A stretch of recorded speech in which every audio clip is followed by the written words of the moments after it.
one of those nights, you know, I remember being really hungry and feeling destitute. It was cold as shit out, and I had nowhere to go. So there's a payphone here on the legislative grounds just up the way on Broadway, where I called directory and I said, "Hey, uh, do you have a Peter Sinclair Senior registered in Pugadawagan First Nation?" And they brought it up and they said, "Yeah, his number's 204 blah blah blah." And so I didn't even have a quarter to call my dad.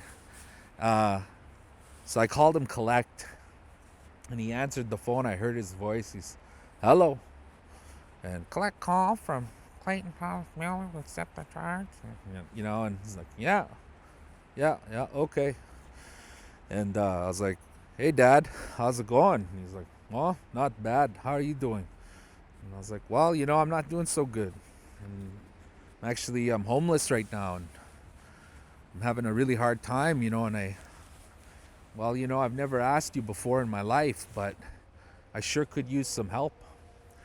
And he was quiet for a little bit on the phone, and then he said, "Well, my boy, I'm not gonna send you any money, but if you really want to work, I can get you some work." And so I said, "Yeah, fuck yeah, man. Thank you, absolutely." And he's like, "Okay, well, I'm gonna give you a phone number. Call that phone number, and everything's gonna be okay." And I was like, all right, thanks, Dad. Okay, here you go sit." And he's like, "How? Here you go sit." And he hung up. And so I called the number, and all of a sudden, I hear, "Hello," and right away I knew it was my older brother Johnny. Johnny was a legend here in Winnipeg. He had a lot of names: Johnny Bag of Donuts, Johnny Treaty. My brother John is a revolutionary and a philosopher, and I hold him closest to my heart out of all of my brothers, all of my father's children.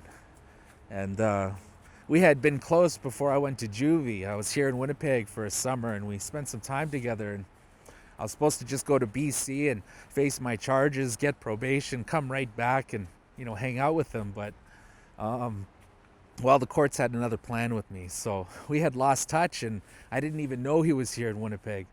And so he's like, "Oh, holy cow, shit, Clay, yeah, where the fuck did you end up going, man? I thought we were supposed to go check out Pink Floyd. I had tickets and everything, man." Because he had bought me my ticket to go back to BC from Winnipeg from the summer we had spent together. So I flew back, went to jail, lost touch.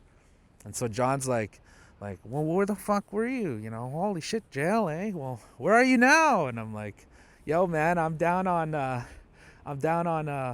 legislative grounds, man, at a payphone, on Broadway." And he's like, "Fuck, I'll be right there." And he came and picked me up, and next thing's next, and I started hanging out with my brother again, and at that time my older brother John was part of what is infamously known as the largest native gang in the country, the Manitoba Warriors.